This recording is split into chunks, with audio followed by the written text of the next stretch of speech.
everyone, and welcome back. As usual, it's Jodie and Alicia here, sitting together to have a chat, fill you in on some ideas. And today we've got a great topic, one that's right up your alley, which most things are in the lash industry, Lisa. But anyway, social media strategy. Yep. That's obviously my jam, being the marketing manager here at Prolong Lash, but also being a lash artist. Social media for lash artists, social media strategies for lash artists. I'm here for that. So today we're going to dive right into it because I've got a fair bit to discuss. I'll probably do a little bit of asking of questions and play the I'll play the person that needs to learn today. Yes. So one thing I will say is I do know from business is to know your customer, find your customer. First thing you really do have to do is know who you're trying to attract. Everything from age group, male, female, demographics of where you live. Are you trying to get? Are you in an area where it's got good public transport? Are you in an area with high socioeconomic or low socioeconomic? Yep. So from a business point of view, they would be the things I would first suggest to do is find out who your client is. Yeah, absolutely. And then, once you know that, you can know how to target them. So I think a good example of where people can go wrong is thinking, oh, I want this really high-end client and I'm going to do a very aesthetic, beautiful Instagram page, which is great, and you're giving off that vibe that that's what you're giving. But then I'm going to run a Groupon deal because I don't have enough customers at the moment and I just want to boost it to start with. But the people that are after a Groupon deal are not the people that you've just targeted or the demographic that you want. They're not going to keep on coming back to you and then pay the high-end prices. If you want to target people at the lower price range and the people that are looking for a deal, and that is your clientele, that's cool too. But then target towards those people from the start. Make sure that you're always targeting the right demographic for the type of person that you want. Really important. And even at what platform you're using. So myself, I'm not very good on Snapchat. I have it because my daughter sends me messages on Snapchat. Hi, Sammy. So I have to have that. I have TikTok because it's just massive, but it's not something I can sit and watch all day.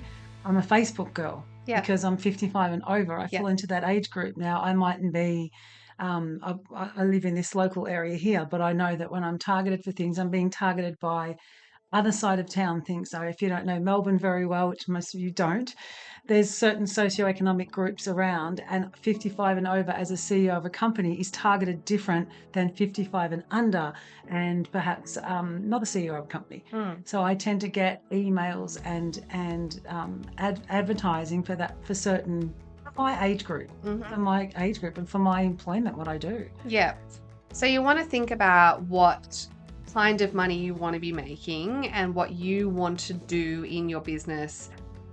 Like for example, when I ran my home salon, I wanted to charge quite a fair amount for a home salon. I think you can charge full prices, salon prices at home. Not everyone agrees with that, but that's my 2 cents. And I certainly did charge those full high-end prices. But that meant for me that I needed to make sure that I was targeting the demographic that's going to pay that. So I was looking for older women and housewives and all women that had high-paying corporate jobs, so then I really wanted my days filled, so I really did want those housewives during the day. And then, of course, you have some of the weekend after hours, which were my more corporate, high-end clients.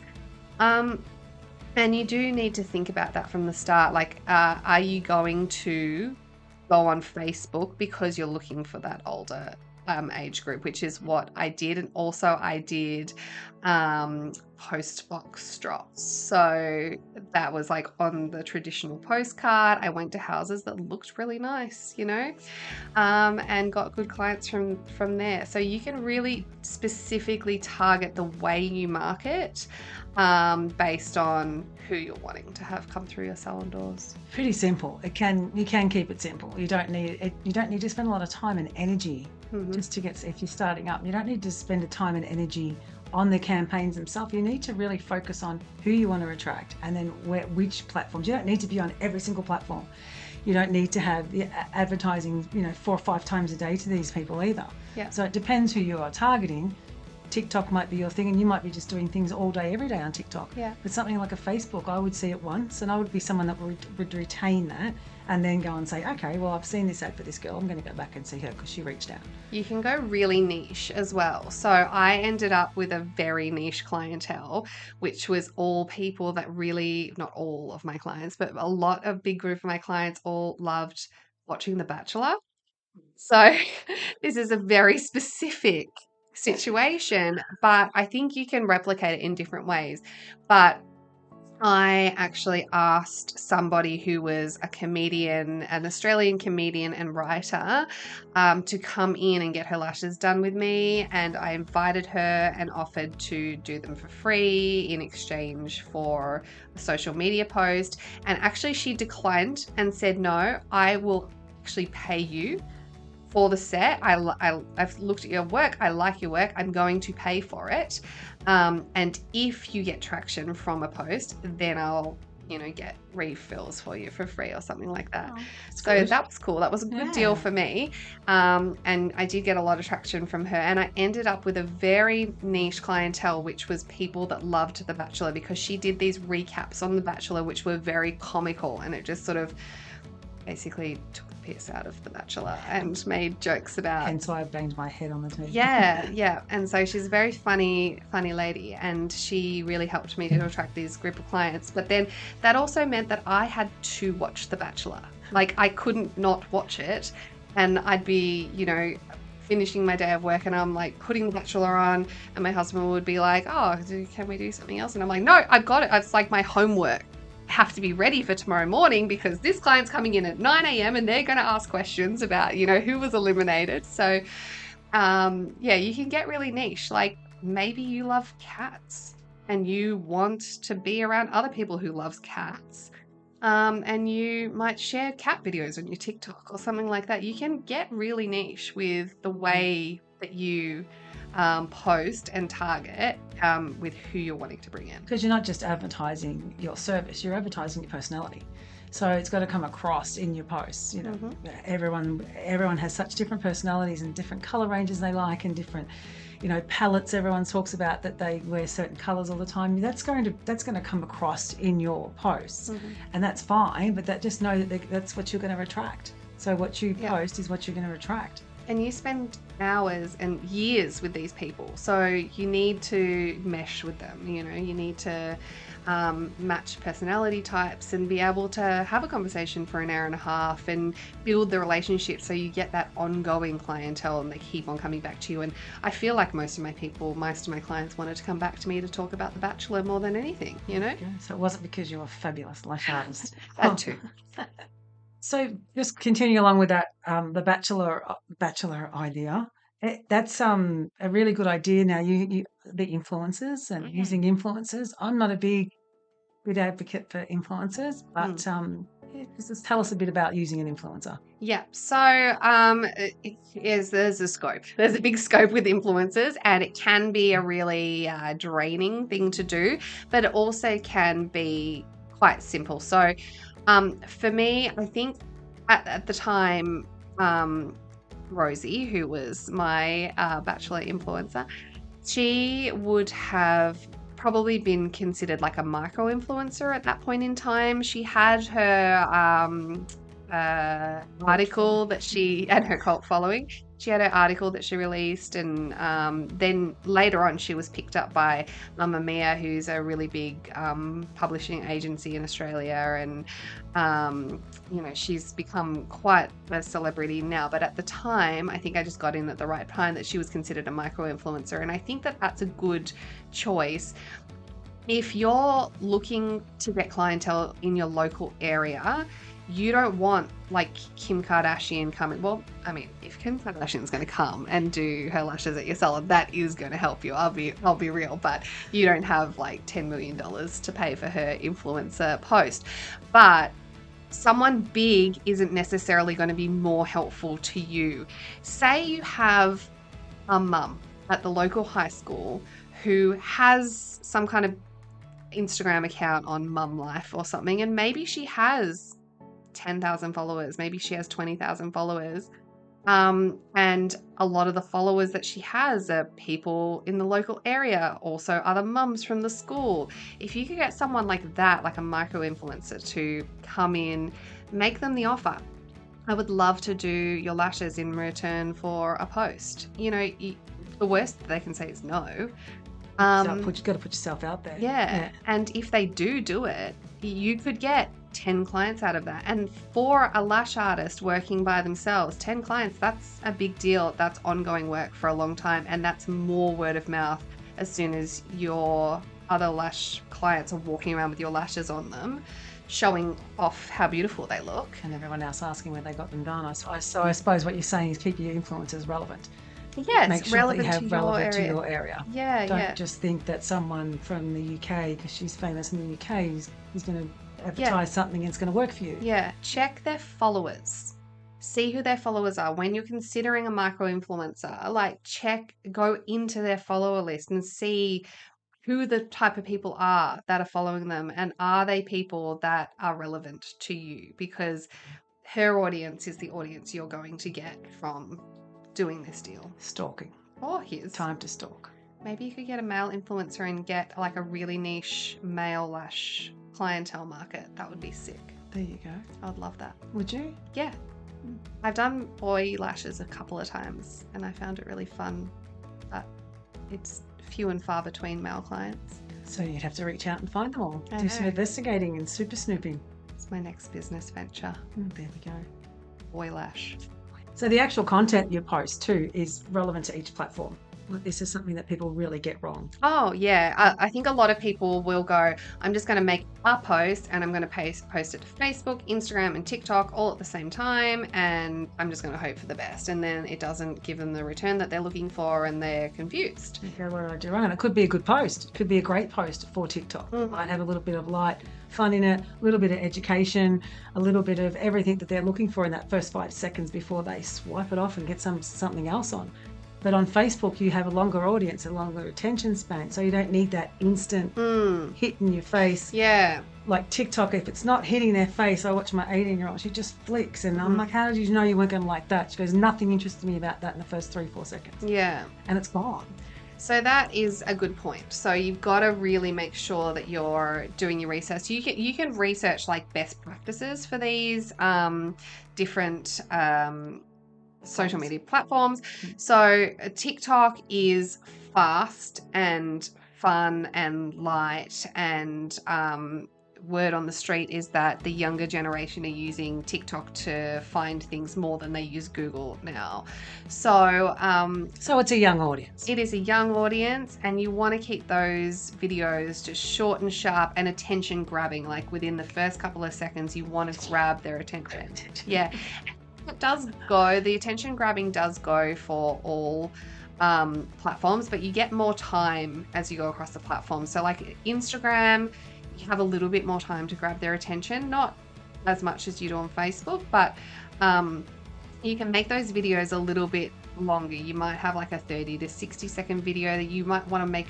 Reels are really great on Instagram. They serve really well to people, and Instagram kind of favors them over just like a static kind of post.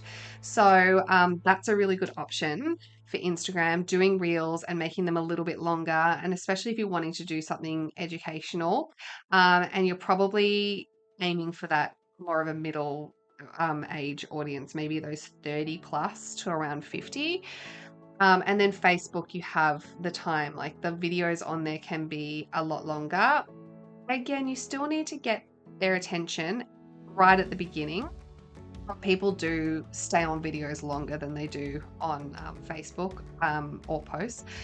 And there's just a lot of like ads and stuff on Facebook to get past. Like there's just so much Facebook advertising that I think you want to make it look organic and interesting, like they're actually going to get something valuable out of it rather than an ad, you know? There's loads. That's the only thing with Facebook. As I said, I'm a Facebook girl, but the advertising is becoming ridiculous. And the posts that I'm attracted to whatever my look is that I'm look. It's not even if I'm looking for something. It's just what attracts me when I'm flicking through Facebook. I do give time to. I go, oh, that looks good, and I'll read and I'll click on the links and stuff. But TikTok just does my head in. It blows my head Mm. off. It just, I sit there watching Sammy, and it's almost like my eyes get funny from seeing how quickly they rotate through. In saying that, she will say something to me, and she'll come out and she'll say, "Oh, Mum, did you know?" And she'll say something about the economy or the elections that have been going on or whatever she's talking about, and she's quite educated about it. And I say, "Where did you read that?" She goes, "On TikTok." Yeah. So there's So a it's lot of becoming a lot education and things going. educational. You know what's an interesting one as well? Not that this really helps you social media wise, but Chat GPT is also taking over a lot of Google's search space. So people are using Chat GPT to search things and find things, and they might be doing can you just find me the best lash salon in my area into Chat GPT instead of Google now, which is really interesting. And so, even though I'm veering off slightly away from social media here, something to be mindful of is, Google ads are all at the top of the page and you can buy a space there, but you can't buy a space in a Chat GPT search. You need to be authentic. So I think people really need to think about upgrading their websites and making sure that they have really valid blogs that have information, and be clear about your location on your website. Like, make sure that you're I will go into geotagging in a second on socials, but make sure that you have where you're located as much as you can. If you're writing a blog, say, oh, we are a lash salon in wherever you are, and just reiterate those keywords throughout it. Because if people are then looking up Chat GPT, it's going to pick up that kind of stuff a lot more easily. But that brings me to the geotagging. And when you are on these social media sites, so many Instagram pages I see and TikTok too. Not that I don't really go on TikTok that much, but I check it every now and then. But you just see all these beautiful lashes, and you're like, where are these people? Like, Who are you? yeah, how am I meant to find them? So you need to be putting hashtag Melbourne, we're in Melbourne, hashtag eyelash extensions Melbourne. You need to actually put those locations and be specific. Like, even saying Melbourne is too big for me, in my opinion, because that's a big space. You wouldn't just say, eyelash extensions California. That's not going to help you. You need to be really specific, like Pasadena, whatever. And also your bio. Please put your information in your bio properly, because so often you just see, oh, I'm a lash artist, and it doesn't say where you are or how people can find you or contact you. And it gives you credibility. If you've got a story or a blurb about yourself, or some awards you've won, or contests you've entered in, or anything to give you credibility on your website, when someone's searching it, I'm massive on reviews. The first thing I do is read reviews. So Yeah. I like having the reviews. It doesn't matter what level, platform, website. The first thing I go to is reviews. Yeah. So that's your review. People see that content of you, where you are, where you're located, what you've done, and how good you are. Tell them straight away. And you can really curate that on a channel like Instagram, because you can post on stories. Say if you're getting reviews regularly, you can post a story being like, here's a beautiful review from a customer. And then you can save those stories to the top of your page. So you can have like a little reviews story review. You can have about me or meet me or whatever, and have you talking about yourself or some personal things about you.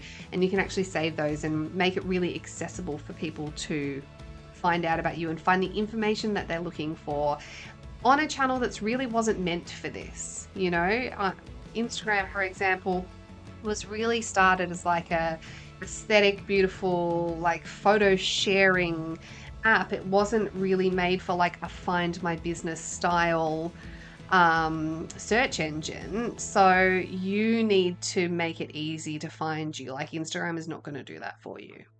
So yeah, talk about yourself. Don't be afraid to put yourself out there. We talked about it before with your branding. It's your personality. It's your theme. It's the first thing people see about you. But it's very frustrating to see, as Alicia said, that fantastic group of work, and then you don't know where it's from. Mm-hmm.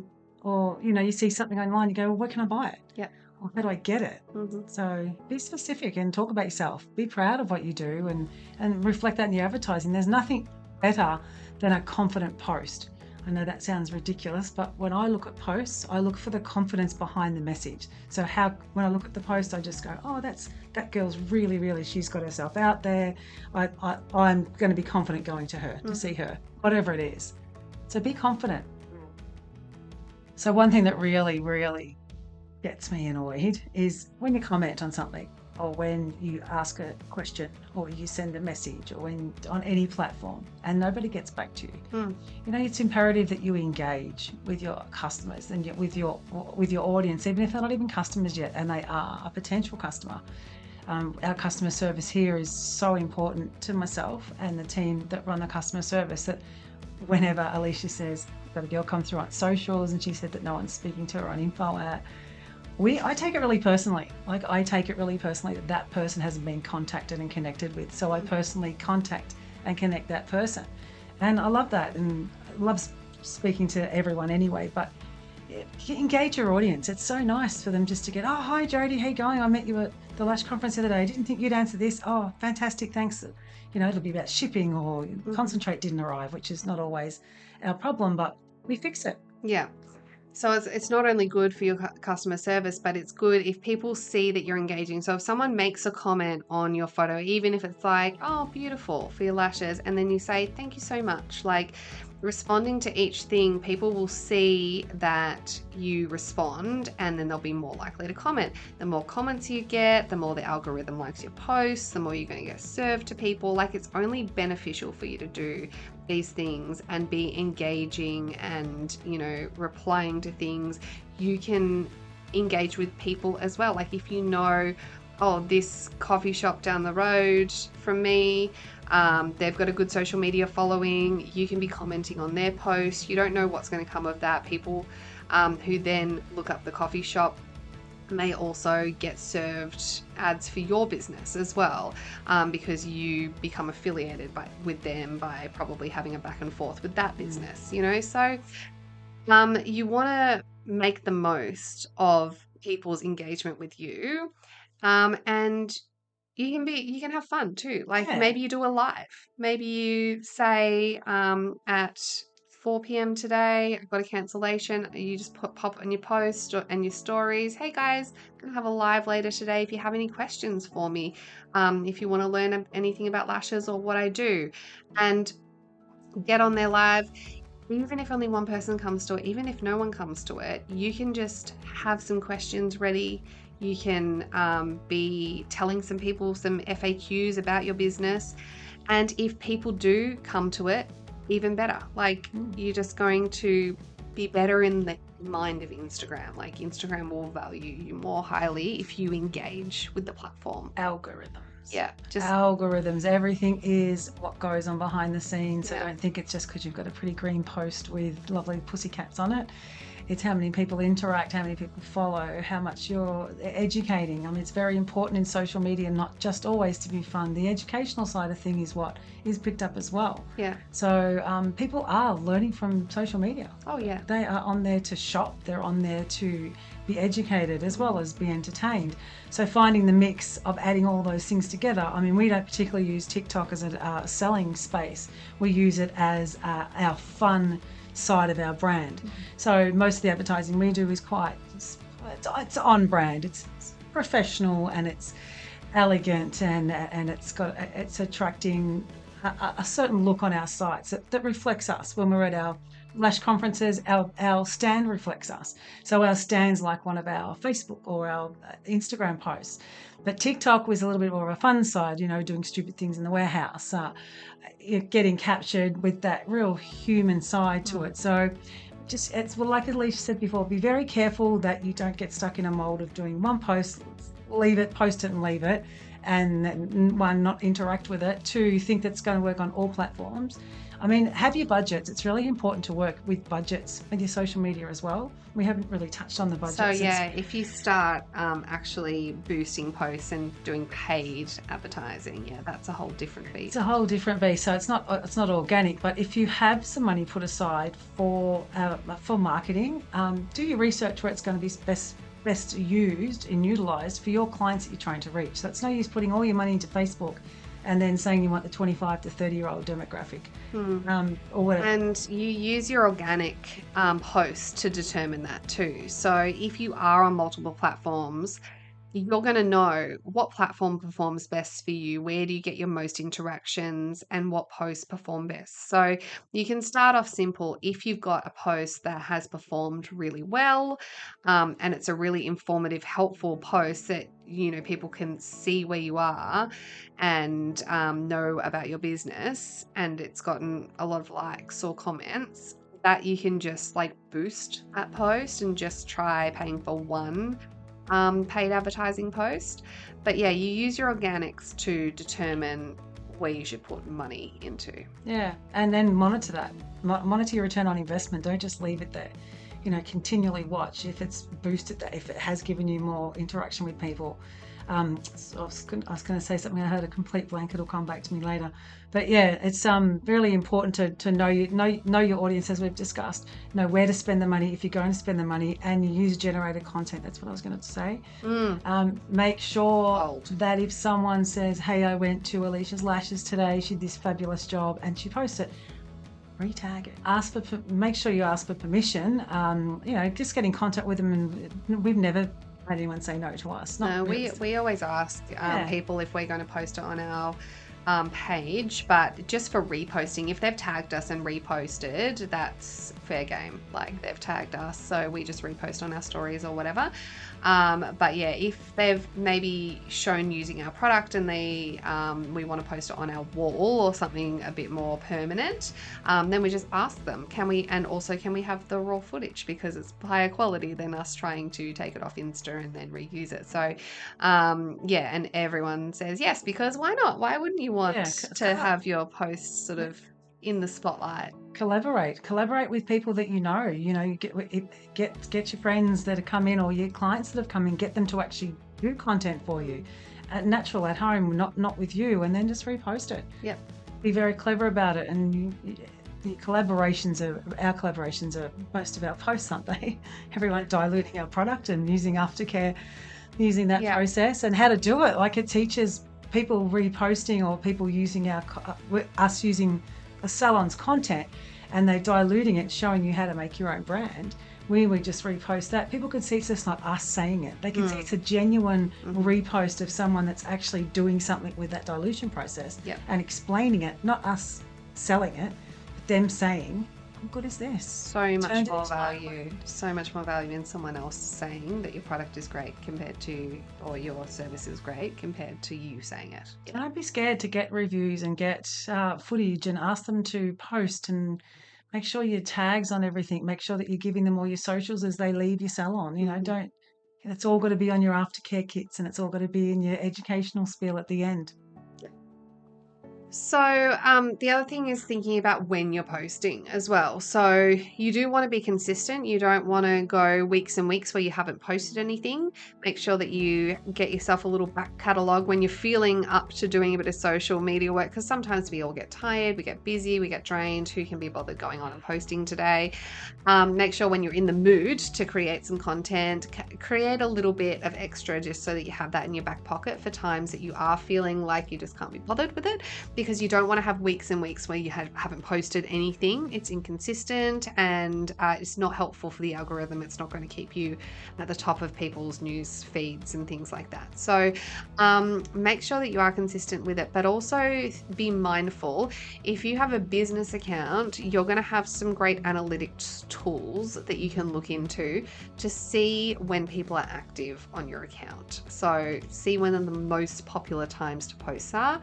Of course, it's going to be different for every audience, but for a lot of people, it's when they first wake up in the morning and they just start scrolling to sort of wake them up for the day, in their lunch breaks at work, after 5 o'clock when they're finished their work for the day, tend to be prime times. But you're going to get to know your audience and who you're dealing with, and the analytics on your social media platforms are really going to help you make the most of them. Make sure you're checking in on them. Don't forget to analyze how your posts are doing and, change your Your your your strategies. strategy. Yeah. Yeah, what worked today may not work tomorrow. Yeah. So keep on top of it. Absolutely, and make sure that strategy is working for your business. Like, make sure that you're getting the return on what you expected. Like, set yourself some goals. Have a few goals with your marketing, so you know, are you in it for branding? Are you in it for revenue? And that will also distinguish what type of content you put out as well. Yeah. You know, whether we've got lots of different forms of content. Some of it is a little bit more targeted to sales, and some of it is just fun, and some of it is just branding. So yeah, we're doing some exciting stuff, launching into some new countries at the moment, and I'm watching the girls create all these different posts, and they're trying to attract a different audience. So it's a completely different country, and it has to be that specific. We just can't use the Australian website stuff or the Australian socials for the American socials for the Germany socials. So you have to be very specific. Yeah. And although it seems like maybe a bit dramatic if you're a one-man band and you're just, popping a social media post every few days, but it's not a bad idea to have a social media like content calendar that you plan out. Look at the special occasions coming up. Loves hers, and so does our producer Carol. Yeah, we're all about our content calendars. We need to know what's going to happen and plan for it because, you might have something, an event season coming up in your town. And so maybe you're wanting to do a bit of a push of advertising before that point to make sure that people are coming in. Or maybe it's the Christmas period coming up and you know that everyone's going to want their holiday lashes, or whatever it may be. Make sure that you have these dates in mind and that you have that content ready for those times, because you don't want to go all of a sudden that, oh, this is a really busy time, and I'm going to miss out on clients because I haven't created all my social media posts. And then, as I've said in other episodes, don't forget to leave space to pivot. Like, you don't want to just like be every person and do the same thing everyone else is doing, but you also don't want to miss out on the opportunity to get on a trend. Like, I remember a long time ago, and I'm just going to talk about my personal account for a minute, and this was just fun, but a while ago there was a little trend that went around where people put like your profile picture for Facebook, Instagram, LinkedIn, and Tinder, I think it was, and that was the thing. So it was like 4 very different profile pictures. We did one for Prolong, which was fun, and like our Tinder one, Prolong Lashes label had slipped down. Like, it was, just a bit of fun. But like, you want to get on bandwagons like that. And I did one personally, and my Instagram account is private because I put my children on there.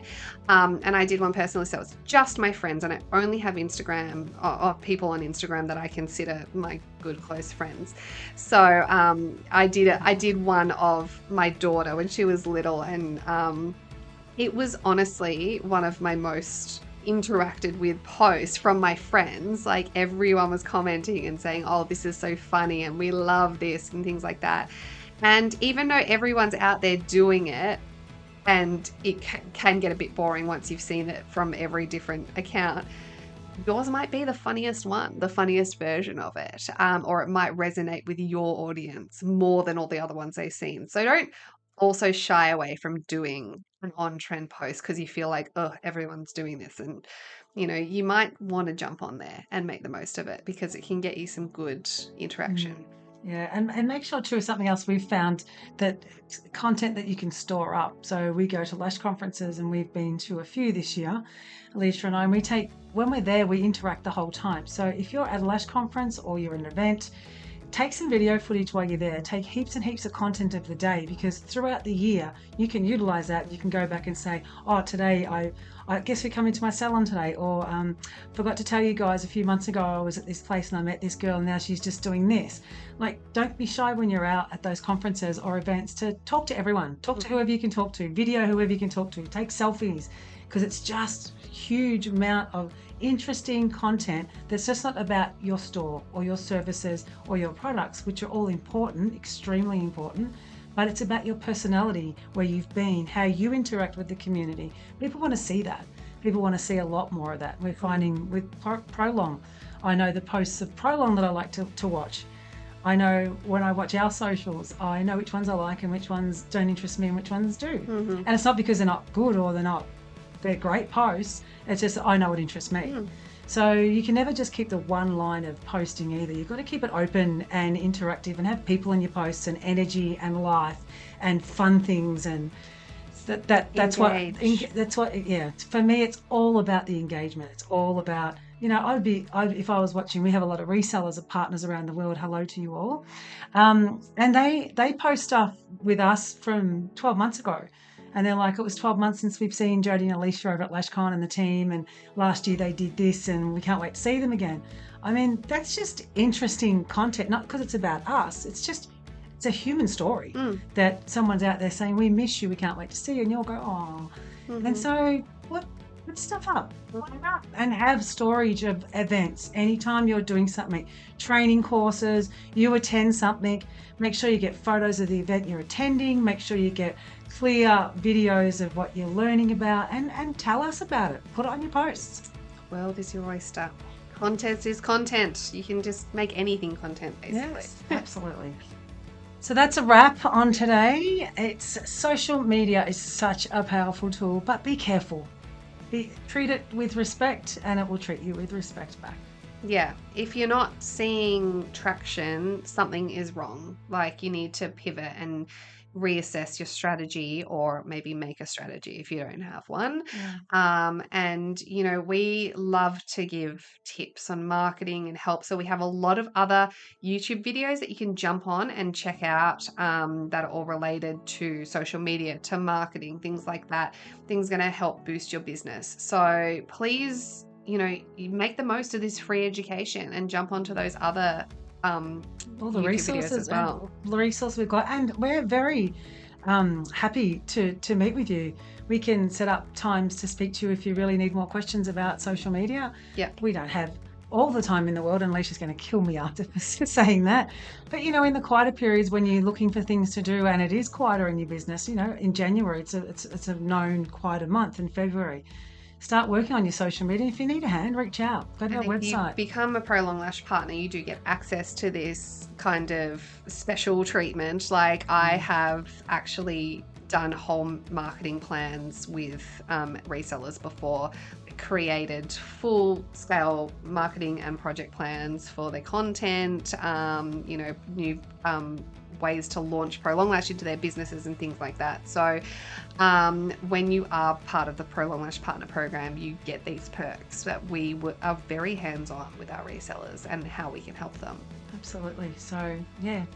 Well, if you joining us anyway. Liked our video, please give us the thumbs up. Yes, I thought it was good. So if you thought it was good, please give us a thumbs up, and feel free to share with your lash friends.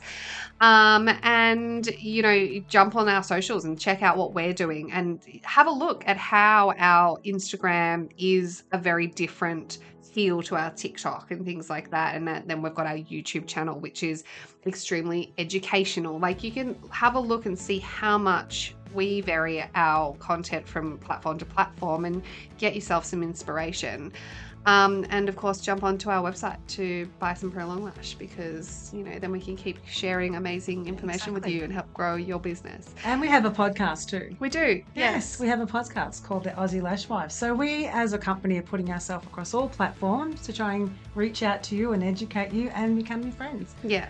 So we'll speak to you soon. Thank you for joining us today, and see you later.